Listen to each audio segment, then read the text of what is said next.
নমস্কার, আজকে আমি বেলঘরিয়া পরশমণির তরফ থেকে নিয়ে এসেছি old Burma ruby. Old Burma রুবির নামটির সাথে আপনারা এখন অনেকেই পরিচিত। যশ মান খ্যাতির জন্য এই পাথরটি খুবই কার্যকরী। আপনারা যে ওল্ড বার্মা রুবিটি দেখতে পাচ্ছেন এটি 100% খাঁটি আর ন্যাচারাল। কীভাবে তা বুঝবেন? এর ভেতরে দেখতে পাচ্ছেন রেশা রেশা মতো অনেক কিছু দাগ দাগ রয়েছে।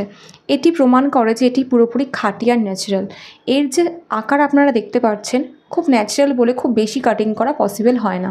যদি এর মধ্যে কোনো খাত থাকতো খুব সুন্দর কাটিং করা পসিবল হতো, তবে সুন্দর কাটিংও করা যায়, সেক্ষেত্রে দামটা অনেকটা বেড়ে যায়। যেহেতু ন্যাচারাল জিনিসটাকে খুব সাবধানে আমাদের কাটিং আর পলিশিং করতে লাগে, ফিনিশিং খুব ভালো চাইলে কাস্টমার সেটাও আমরা প্রোভাইড করে দিতে পারি। হ্যাঁ, আমরা এখানে যে 100% ন্যাচারাল শুধু মুখে বলছি না, জিএসআই সার্টিফাইড কপি দেবো, গ্যারেন্টি কার্ড দেবো, লাইফ টাইম গ্যারেন্টি দেবো। Life time guarantee. ঠিকই শুনছেন, 100% নয়, 200% টাকা ফেরত দেবো। কোনো রত্ন যদি আমাদের এখান থেকে নেওয়া নকল বলে প্রমাণিত হয়, তাহলে দেরি কিসের? যোগাযোগ করুন ওপরে দেওয়া হোয়াটসঅ্যাপ নাম্বারে।